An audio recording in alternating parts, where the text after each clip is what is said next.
Seja o Senhor nosso Deus. Texto que a gente estará iniciando aqui a leitura, Josué, capítulo de número 6 e versículo de número 16. Antes da gente ler o texto, deixa eu fazer uma breve introdução aqui, até para quem está chegando agora, pegando aí o bonde andando, como diz o pessoal, então você entender do que a gente está falando. Nós estamos numa série de mensagens, essa é a quarta mensagem, o quarto culto dessa série. Hoje nós estaremos então encerrando este assunto, falando a respeito do princípio das primícias. Primeiro, o que são as primícias? São os primeiros frutos que nós já temos falado, hoje vamos voltar nesse assunto, que já são de Deus, que pertence a Ele, porque a Bíblia diz que o Senhor Jesus ele tem a primazia de todas as coisas. Deus precisa sempre ocupar o primeiro lugar na nossa vida. Havia em Israel uma lei, a lei das primícias, que tanto dos frutos da terra, quanto dos cereais, quanto dos animais, inclusive dos filhos primogênitos, tudo isso pertencia ao Senhor. Os primeiros frutos sempre pertenciam então ao Senhor. Isso era uma lei. Eu tenho explicado aqui que a gente não precisa seguir essa lei nos moldes do Antigo Testamento, mas que nós precisamos praticar o princípio, então, das primícias, porque o princípio das primícias é, na prática, nós colocarmos Deus em primeiro lugar.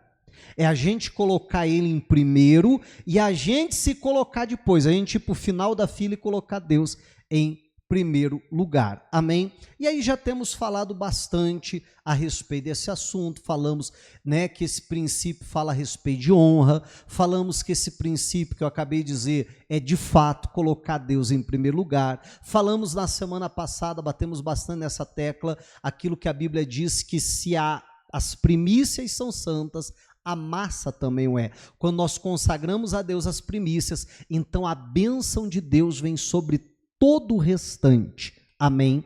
E falávamos até dos filhos, do primogênito, quando Abraão consagrou Isaac ao Senhor, né, deu Isaac a Deus literalmente, então a bênção de Deus veio sobre toda a descendência, Deus vai chamá-los até, Israel é meu filho, é meu primogênito. E aí nós vimos também na semana passada que isso era uma lei, mas quando Deus institui essa lei, Deus diz, é um estatuto perpétuo. Então, ainda que a gente não vá praticar exatamente nos mesmos moldes do Antigo Testamento, é um estatuto perpétuo. O princípio precisa ser praticado ainda hoje. E aí eu cheguei até de comentar no domingo passado a respeito dessa passagem bíblica de Josué entrando em Canaã. Olha só, vamos lembrar um pouquinho da história. Deus havia prometido entregar para o povo de Israel Canaã. Quando eles chegam em Canaã, eles já haviam vencido 2 reis antes do Jordão, e agora, para literalmente entrar em Canaã, que era onde era a divisa da terra, era o Rio Jordão. Eles precisavam passar o Rio Jordão para poder entrar na terra de Canaã. E aí eles já precisavam de um milagre, já de largada, assim, já na chegada eles já precisavam então de um milagre. Por quê? Porque a Bíblia vai dizer que o Rio Jordão, ele transbordava pelas suas ribanceiras, era a época de cheia, aonde o rio estava mais cheio com a sua correnteza então mais forte. Como eles iam passar? Como eles iriam, então, atravessar o Rio Jordão? Não tinha como, não dava.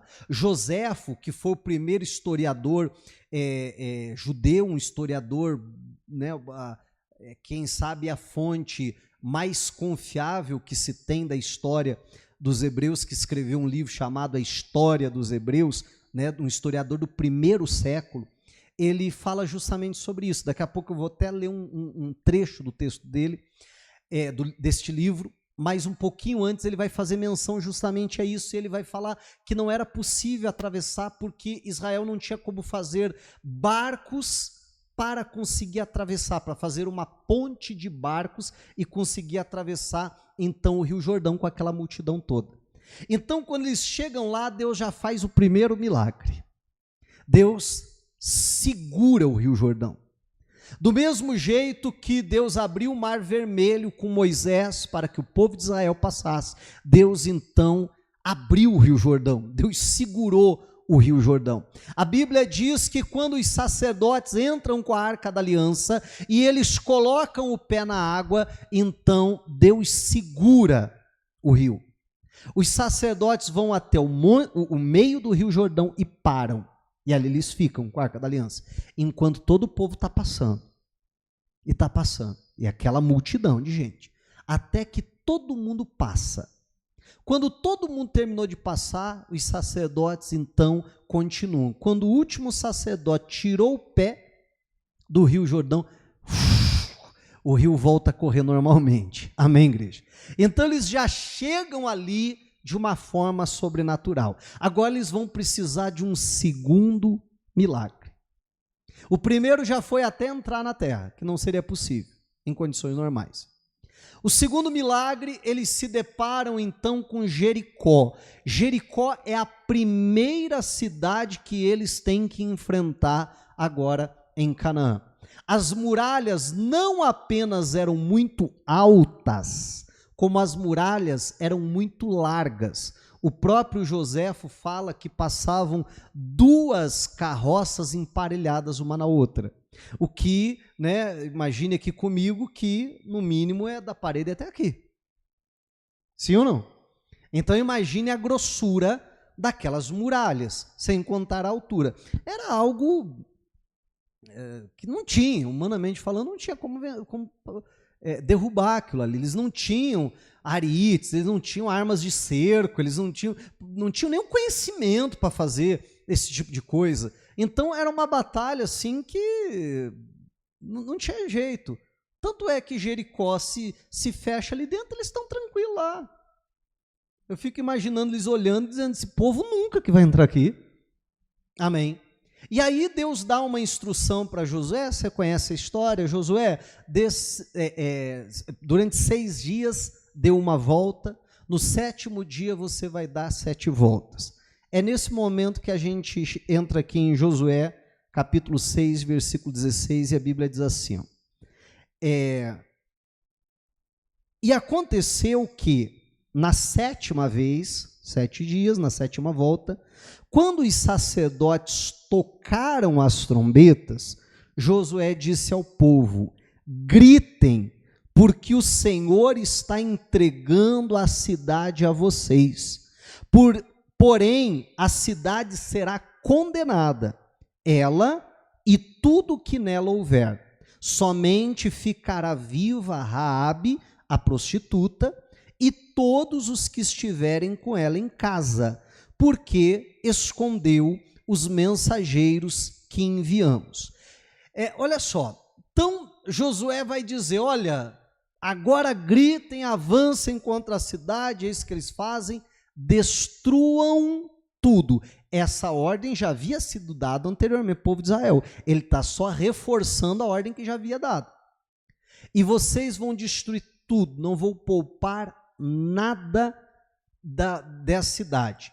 Meu irmão, eu já ouvi pessoas falando, eu lá, quando eu frequentava a escola bíblica dominical, quando eu era criança, e eu lembro das professoras ensinando e falando isso, inclusive a minha mãe era professora, então inclusive eu ouvi dela mesmo ensinando e dizendo assim, olha, tinha que destruir tudo, porque aquele povo ali de Jericó, eles eram pagãos, então tudo que eles tinham era consagrado aos ídolos, então nada daquilo Israel poderia aproveitar, porque senão eles iriam se contaminar, porque tem alguma coisa errada nas coisas deles. Meu irmão, não vou dizer que esteja errado no sentido que a gente precisa lembrar que está ensinando uma criança. E até aí, beleza, passa. Agora, pare e pense um pouquinho. Só Jericó era idólatra? Era pagão? Não. Todas as cidades antes do Jordão e todas as cidades depois de Jericó, todos eram pagãos. Agora, tanto antes de Jericó, quanto depois de Jericó, o povo de Israel ficava com os despojos da guerra. Agora, essa cidade aqui, Deus vai dizer, vocês não vão pegar nada, nada. E eles não podiam pegar nada porque nada prestava? Não, não é isso. Olha o versículo 18. Quanto a vocês, cuidem para não ficar com nenhuma das coisas condenadas. Olha só, para não acontecer que depois de as terem condenado, vocês as tomem para si. Neste caso, tornariam o quê? Maldito o arraial de Israel e trariam confusão a ele. Olha o 19. Porém, toda a prata, ouro e utensílios de bronze e de ferro, o que diz aí, gente? São consagrados ao Senhor. Irão para o seu tesouro, para o tesouro de Deus. Perceba que não havia nenhum problema naquelas coisas, mas Deus está dizendo, tudo que presta é meu. Tudo que presta vai para o meu tesouro. O que não for para mim, destrói, mas você não utiliza de nada. Meu irmão, repito, nem antes de Jericó, nem depois de Jericó Deus deu essa ordem. Apenas com relação a Jericó. Por quê? Porque Jericó era as primícias, ou o despojo de Jericó eram as primícias de Canaã. E Deus vai dizer, isso é meu, isso me pertence. É muito interessante que aquilo que Deus fala aqui para destruir, todo ouro, toda prata, todo bronze, todo ferro vai para o meu tesouro, o resto vocês destroem, está em harmonia com a lei das primícias. Vamos se lembrar como que era a lei, né? Deus vai dizer, por exemplo, com relação aos animais, o animal que é puro, que abrir a madre, quer dizer, o primeiro que nascer, a primícia, o primogênito, você vai me dar em sacrifício, não é isso? Se for um animal limpo, se for um animal que possa ser sacrificado. Deus vai dizer, do animal que não pode ser sacrificado, aí a Bíblia vai dar o exemplo, o jumento, Deus vai dizer, vocês têm duas possibilidades, ou resgatá-lo, trocar entre um animal puro, em troca de um impuro, perceba que isso já apontava para a cruz, para o sacrifício de Cristo, e aí o puro vai morrer pelo impuro, e você vai resgatar então o animal impuro, e aí você vai poder aproveitar dele, mas se você não fizer isso, Deus diz, desnuca ele. Em outras palavras, faz o quê? Mata ele, mas não usa, porque é meu. Amém. O que é que Deus ia fazer com um feixe de cereal, gente? O que é que Deus ia fazer com um cesto de fruta, gente? Não interessa, é de Deus. Amém?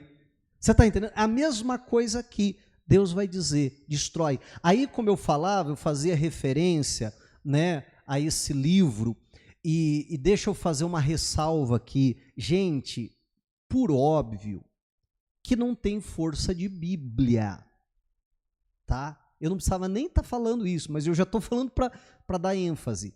Mas eu estou falando de um documento histórico que data do 1º século. Amém? O historiador Flávio Joséfo, quando vai retratar esse episódio bíblico que eu acabei de ler com vocês, ele retrata da seguinte maneira, tá? Eu vou ler aqui para vocês. Poderia colocar no monitor, mas como é uma imagem grande, ficaria muito pequeno, você não ia conseguir ler aí, né?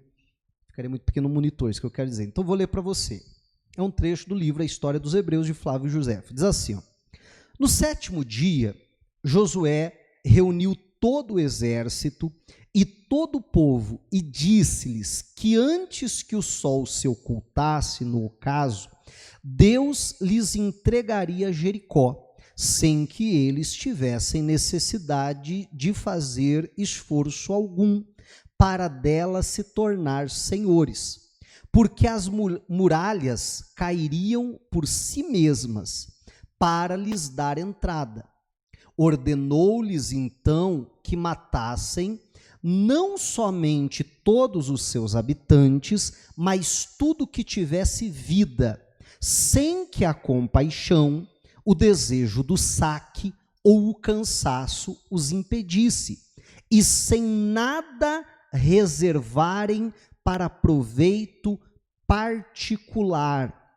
Deveriam levar a um mesmo lugar todo o ouro e toda a prata que encontrassem para oferecer a Deus como primícias, e os despojos daquela que era a primeira cidade que ele, com E maiúsculo Deus, fazia cair na mão deles, dos israelitas. Deveriam ser oferecidos em ação de graças pela assistência que lhes prestava. Até aí tá bom para nós. Então perceba que um historiador judeu, ele era judeu, do 1º século, ele interpretando essa passagem bíblica que nós acabamos de ler, você está entendendo?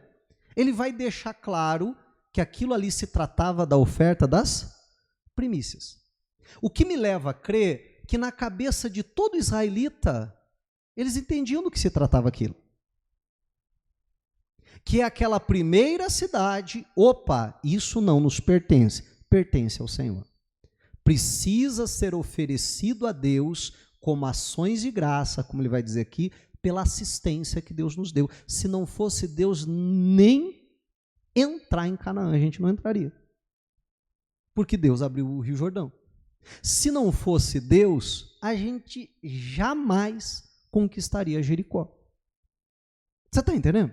Então, tudo é de Deus.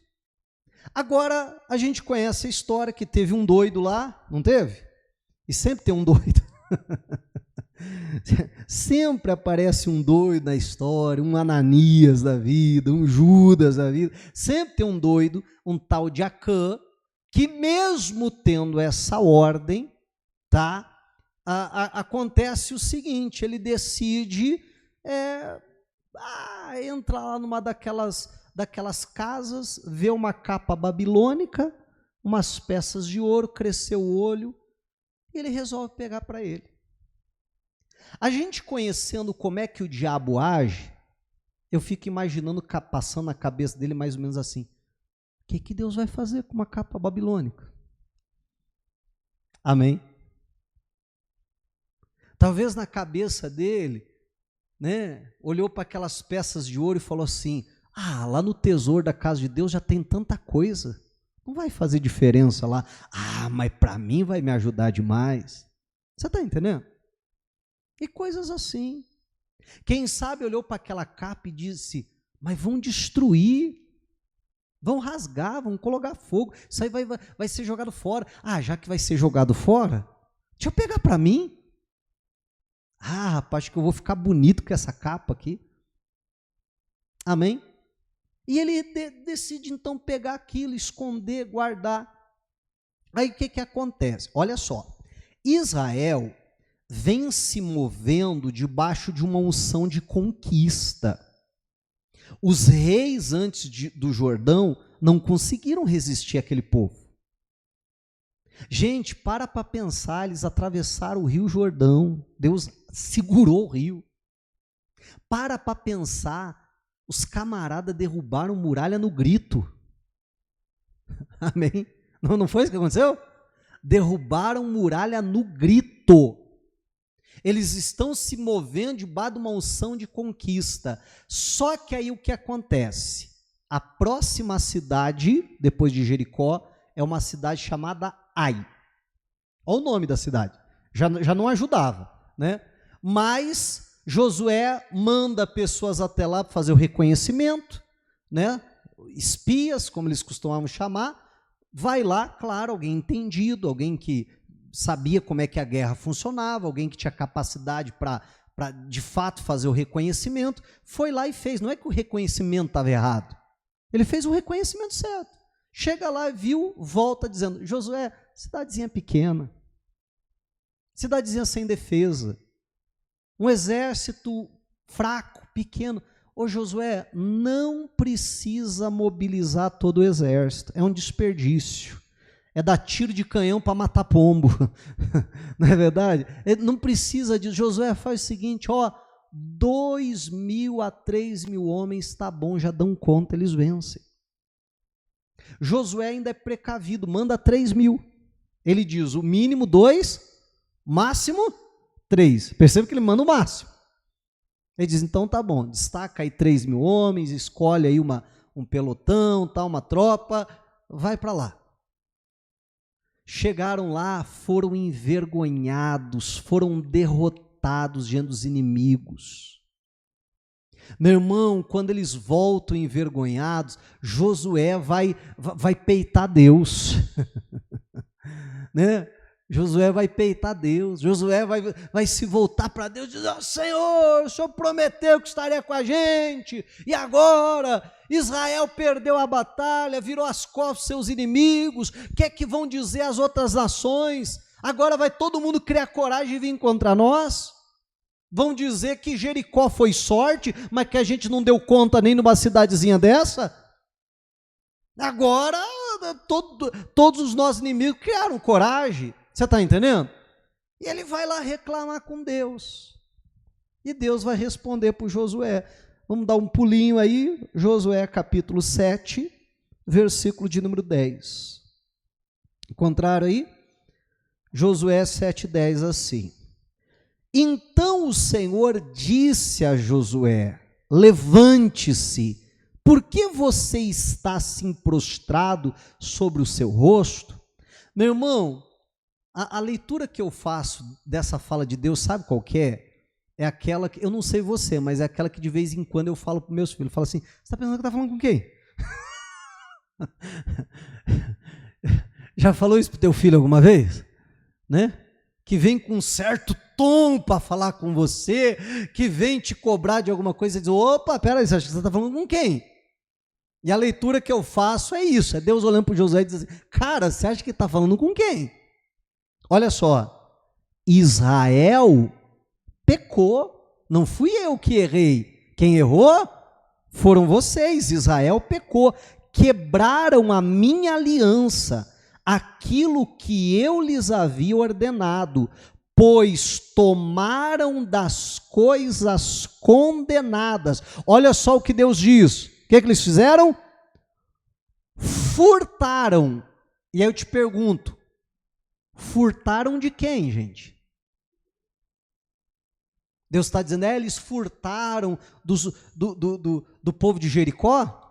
Não, não é disso que Deus está falando. Perceba como a primícia, já não é que a gente dá a primícia a Deus, ela já é de Deus. Era aquilo que eu falava na semana passada, não é o entregar o meu filho a Deus, não, ele já é de Deus. É outro nível, é algo muito maior até. E Deus vai dizer, furtaram, mentiram e até debaixo da sua bagagem o puseram. Qual que é a consequência disso? Qual que é a consequência da quebra da lei das primícias? Olha só, por isso os filhos de Israel não puderam resistir aos seus inimigos, viraram as costas diante deles, porque Israel está condenado à destruição. Não continuarei com vocês, se não eliminarem do meio de vocês o que, gente? A coisa roubada. Roubada de quem? De Deus. Olha que coisa séria isso aqui, gente. Olha como a quebra deste princípio, né, a prática do princípio leva à bênção, como a gente tem falado até agora. A Bíblia vai dizer: honra ao Senhor com a tua fazenda e com as primícias de toda a sua renda. Qual é a consequência de honrarmos a Deus? A Bíblia vai dizer: os seus celeiros se encherão abundantemente e transbordarão de mosto os teus lagares. Deus está dizendo: pratica as primícias, me honra, porque praticar as primícias, e aí que a gente precisa entender isso, não é assim, então eu vou dar porque daí eu recebo mais. Não, é honrar, é o reconhecimento de honrar a Deus, é o reconhecimento que Ele ocupa o primeiro lugar. Quando eu faço isso, honrando a Deus, então a bênção vem. Mas quando eu quebro esse princípio, então o que vem? A maldição. Amém? Vem a maldição. E é isso que nós precisamos entender. Olha só, vamos continuar, versículo 13. Levante-se, santifica o povo e diga: santifiquem-se para amanhã, porque assim diz o Senhor, Deus de Israel: há coisas condenadas no meio de vocês, ó Israel. Vocês não poderão resistir aos seus inimigos enquanto não eliminarem do meio de vocês as coisas condenadas. Repito, eles vinham debaixo de uma unção de conquista. A partir do momento que quebraram aquele princípio, quebraram, no caso deles até era a lei mesmo, quebraram aquela lei. Então, aquela unção que estava sobre eles para dar a vitória, agora se volta contra eles. Até então eles tinham Deus a favor, agora eles vão ter Deus contra eles. Você está entendendo, em nome de Jesus? E é isso que a Bíblia e o próprio Deus aqui vai chamar de maldição. É quando nós quebramos o princípio, os princípios, e agora, em vez de ter o favor de Deus, então agora nós vamos ter Deus nos resistindo. E Deus vai dizer: vocês não vão parar de pé diante dos inimigos de vocês. Perceba que não era uma questão de tática de guerra, não era uma questão de habilidade, não era uma questão do qual exército era maior. Você está entendendo, em nome de Jesus? Tudo era uma questão espiritual. Se eu for com vocês, não vai ter inimigo que vai vencê-los. Mas se eu não tiver com vocês, vocês não param de pé diante do menor inimigo que se apresentar contra você.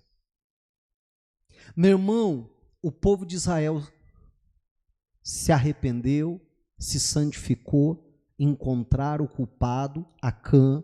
Acã foi punido, ele e a família dele foram mortos, houve um retorno para Deus. A partir do momento que isso aconteceu, então aquela unção de conquista voltou sobre eles. Dali em diante, porque se as primícias são santas, a massa também o é. Amém? A partir daquele momento, eles não perderam mais batalha nenhuma. Josué venceu 31 reis. 31 reis caíram diante de Josué. Amém, igreja? Não houve povo, não houve nação, não houve reino que pudesse resisti-los. Foram vencendo um após o outro, um após o outro, um após o outro, um após o outro. 31 reis caíram. Já tinha sido 2 anteriormente. Amém? Então, olha que coisa séria. É muito claro na Bíblia essa questão que quando a gente coloca Deus em primeiro lugar e a gente se coloca depois, a gente tem a bênção de Deus. A Bíblia diz: buscai o reino dos céus em primeiro lugar e a sua justiça. O que acontece? As demais coisas serão acrescentadas.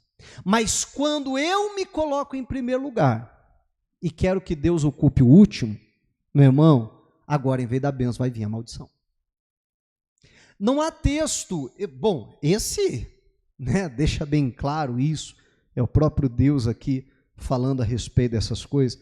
Mas eu penso que um outro texto na Bíblia deixa esse princípio ainda muito mais claro para nós. Vamos lá para Ageu, capítulo 1 e versículo de número 3, por favor. Ageu, capítulo 1 e versículo de número 3.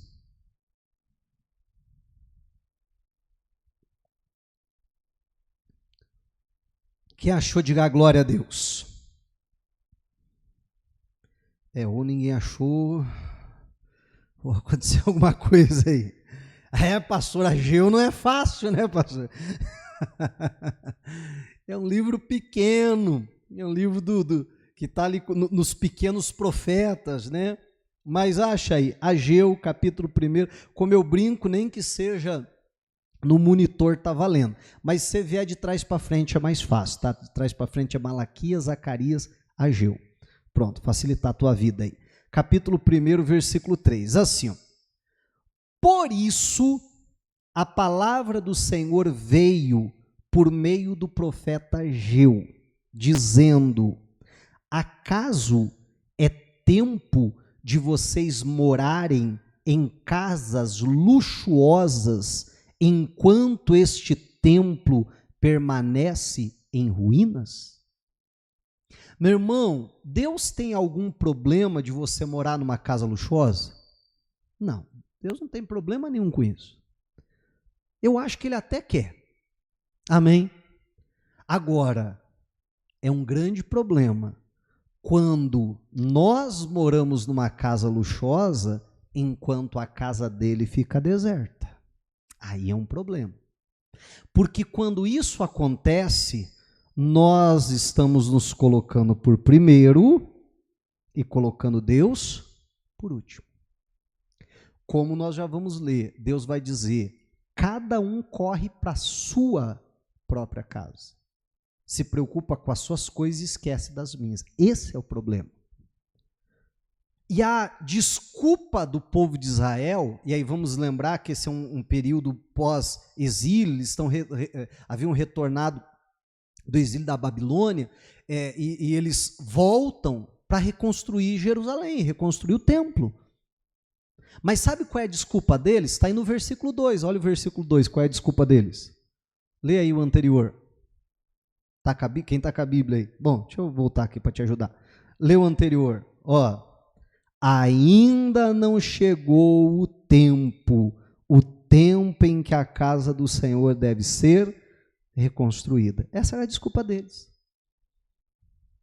Não, vai ter um dia que a gente vai reconstruir o templo. Mas ainda não chegou a hora. Engraçado, a tua casa chegou, né? Tá entendendo? Deus, entra no final da fila, espera chegar a tua vez. Não é isso que eles estão falando? Vai chegar o dia que aí a gente vai reconstruir a tua casa. Mas não chegou ainda. Não é hora. Mas fica firme aí na fila, Deus.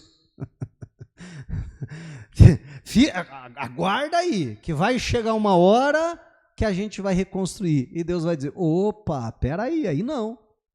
Amém? Aí não. Vamos continuar. Diz assim, 5. Portanto, assim diz o Senhor dos Exércitos: considerem o que tem acontecido com vocês. Deus está dizendo: olha para a tua vida. Para analisar. Considera o que está acontecendo com você. Passou demais. Vocês semearam muito e colheram pouco. Comem, mas isso não chega a matar a fome. Bebem, mas isso não dá para ficarem satisfeitos. Põem roupa, mas ninguém se aquece. E o que recebe salário, recebe-o para colocá-lo numa sacola furada. Aí Deus vai dizer mais uma vez: assim diz o Senhor dos Exércitos. Considerem o que tem acontecido com vocês. Olha para a tua vida. A coisa está normal? Não está. Alguém já andou com o bolso furado? Você põe uma moeda aqui, daqui a pouco você vai colocar... Ué, mas tinha uma moeda aqui, cadê minha moeda? Vai ver o quê? Ih, rapaz, tem um furo no bolso. Ficou pelo caminho. Alguém já ouviu aquela frase assim, ó? Rapaz, eu não sei onde foi parar meu dinheiro. Já ou não? Mas na onde que a gente gastou? Estava aqui, ó. Foi embora, mas já acabou. Não é assim? E Deus vai dizer, olha, considera, será que está normal a situação? Vamos em frente. Aí Deus vai dar um conselho para eles, ou uma ordem, né? Melhor do que um conselho. Vão até o monte, tragam madeira e reconstruam o templo. Dele me agradarei e serei glorificado, diz o Senhor. Vocês esperavam que fosse muito, mas o que veio foi pouco. E esse pouco, quando levaram para casa, eu o dissipei com um sopro. E por quê? Pergunta o Senhor dos Exércitos. Porque o meu templo permanece em ruínas, enquanto cada um de vocês corre por causa de sua própria casa. Meu irmão, perceba que Deus não tem problema nenhum em dizer, sou eu que estou fazendo isso. Você está entendendo? Mais para frente, a gente já vai ler aqui, vai ficar ainda mais claro. Deus vai dizer, fui eu que mandei a praga, fui eu que mandei a maldição. Deus não tem problema nenhum. Deus diz, sou eu que estou segurando, sou eu que estou retendo, sou eu que estou dando um presta atenção em vocês, porque vocês se colocarem em primeiro e me colocar no final da fila. Então não tem como as coisas dar certo. Deus diz, suba ao monte, traga madeira, reconstrua a minha casa, aí eu serei glorificado, aí eu serei honrado, aí eu me alegrarei com isso. Mas enquanto está todo mundo só preocupado com si, esquece de mim, então não vai ter bênção. Meu irmão, e perceba que isso aqui é em tudo na nossa vida. Em todos os sentidos. Você convida alguém para vir à igreja. Você convida alguém a participar de um ministério da igreja. Você convida alguém a fazer parte de um grupo de intercessão, de evangelismo, qualquer coisa assim. O que você mais ouve? Eu não tenho tempo. Não é isso? Eu não tenho tempo. Pera lá, mas Deus não te deu 24 horas?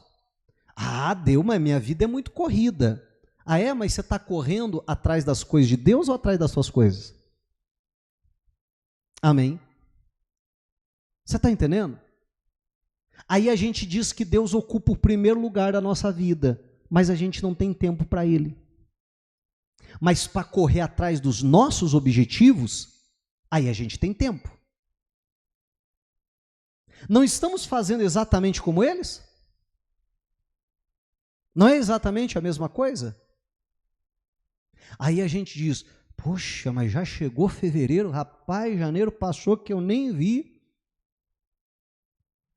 E será que essas coisas, claro, por um lado é cumprimento até de profecias bíblicas, nos últimos dias, os dias seriam abreviados, etc. Mas por outro lado, será que o problema não é esse? Porque entenda, muitas vezes Deus vai mexer nas circunstâncias para nos dar um presta atenção. Como isso já vai ficar, bom, já está claro até que vai ficar ainda mais. E alguém já notou isso? Em algum momento da tua vida, Deus já teve que mexer nas circunstâncias para você acordar a respeito de algo? Eu tenho certeza que todo mundo aqui, pelo menos na minha vida, algumas vezes. Amém? É duro que a gente geralmente não aprende na primeira, né? Então, olha só que coisa séria. Meu irmão, isso aqui que a gente está vendo, muitas vezes é o retrato da nossa vida. Que a gente tem tempo para tudo, mas não tem tempo para Deus. que cada um corre atrás dos seus objetivos não. Eu não tenho tempo. Engraçado que só não tem tempo para Deus, mas para as outras coisas tem tempo. Para os seus objetivos, para aquilo que a pessoa quer, ela tem tempo. Não só isso, olha só, pare e pense comigo, uma pessoa que peca, por que ela peca? Ela peca porque ela coloca o seu prazer à frente e coloca Deus lá atrás. Eu sei que Deus condena isso, né? Mas eu quero. Não é assim? Eu sei que Deus condena isso. Mas vai me dar um lucro. Eu sei que Deus condena isso. Mas vai me dar um prazer. Eu sei que Deus condena. Você está entendendo? Agora, se de fato eu coloco Deus na frente e eu me coloco no final da fila, eu vou pecar? Eu vou dizer, rapaz, eu até queria fazer. Está entendendo? Eu estou sendo tentado, eu até queria fazer. Mas Deus disse que não. Então Deus em primeiro, eu depois. O próprio pecado, então, de uma certa forma, claro que eu não vou resumir a isso, né? Mas de uma certa forma você perceba que é essa questão. Então nós precisamos olhar para isso que Deus está falando, tomar esse alerta. Vamos continuar, vamos ler o 10. Por isso os céus retêm o seu orvalho e a terra não produz os seus frutos. Fiz vir a seca sobre a terra e sobre os montes, sobre o cereal, sobre o vinho, sobre o azeite, sobre o que o solo produz, sobre as pessoas, sobre os animais e sobre todo o trabalho das mãos. Mais uma vez eu reformo, perceba que Deus não tem problema nenhum em dizer assim, sou eu que estou tocando as circunstâncias. Sou eu que estou impedindo que o orvalho venha, que a terra produza, que o teu trabalho tenha resultado. Sou eu. E por que Deus está fazendo isso? Por que Deus está... Em primeiro lugar, Deus já disse, porque vocês esqueceram de mim. Mas não é simplesmente um revanchismo de Deus. Não é simplesmente porque Deus é vingativo. Olha só, a Bíblia diz que a vingança pertence a Ele. Amém. Mas não é porque Deus é vingativo, diz, agora você vai ver só. Não. Mas até mesmo quando vem a maldição, quando vem o juízo, até mesmo quando Deus tem que mexer nas circunstâncias, é para nos despertar. É para que haja um arrependimento. É para que haja um conserto. É para que haja uma volta a Ele. E o que vai acontecer aqui é exatamente isso. Já no versículo 12, a Bíblia vai dizer que os moradores de Israel ouviram aquela palavra e decidiram obedecer, ouvir a voz do Senhor. Começam a reconstruir o templo, lançam os seus alicerces. Sabe o que acontece? Vamos dar mais um pulo, capítulo 2, versículo 15. Ageu 2, 15. Encontraram aí? Diz assim, ó. Deus ainda falando, agora considerem tudo o que aconteceu desde aquele dia. Deus está dizendo, gente, lembra lá atrás como é que era? Deus está fazendo menção daquele momento que eles não honravam a Deus. Antes de vocês terem começado a colocar pedra sobre pedra no templo do Senhor, antes daquele tempo, que foi o tempo da virada, o tempo, né, que eles obedecem a Deus, alguém vinha a um monte de trigo esperando encontrar 20 medidas, e havia somente 10. Vinha ao lagar para tirar 50 medidas, e havia somente 20. Eu os feri com queimaduras, com ferrugem, com granizo, em tudo o que vocês fizeram. Mas não houve entre vocês quem voltasse para mim, diz o Senhor. Aqui Deus revela qual era o propósito dele ter mexido nas circunstâncias. O que Deus esperava que o povo fizesse? Voltasse para ele. colocasse a mão na consciência, como Deus mandou, olhasse para a sua vida, considerasse o seu caminho e dissesse, não, tem alguma coisa errada. Não, não pode. Alguém já fez isso? Se olhar para a tua vida e dizer assim, não, não pode, cara. Não, não, isso aqui não está certo. Não, tem alguma coisa errada. Não é assim? Olha o que Deus está dizendo. Eu esperava que isso acontecesse. Mas, a princípio, eles fizeram isso? Não, continuaram vivendo a vida. Não está fácil, é verdade. Está difícil, não, está complicado, E não é o que a gente muitas vezes faz? Deus diz, eu mexi nas circunstâncias para dar um chacoalhão em vocês, para que alguém percebesse, para que alguém botasse a mão na consciência, para que alguém se desse por conta, mas ninguém se deu por conta. E aí é justamente nessa hora que Deus manda o profeta com aquela palavra, né? Versículo 18, continuando.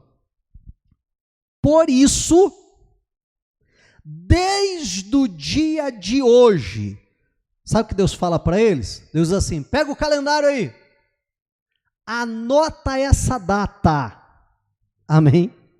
Que data era aquela? O dia que eles lançaram os alicerces da casa do Senhor.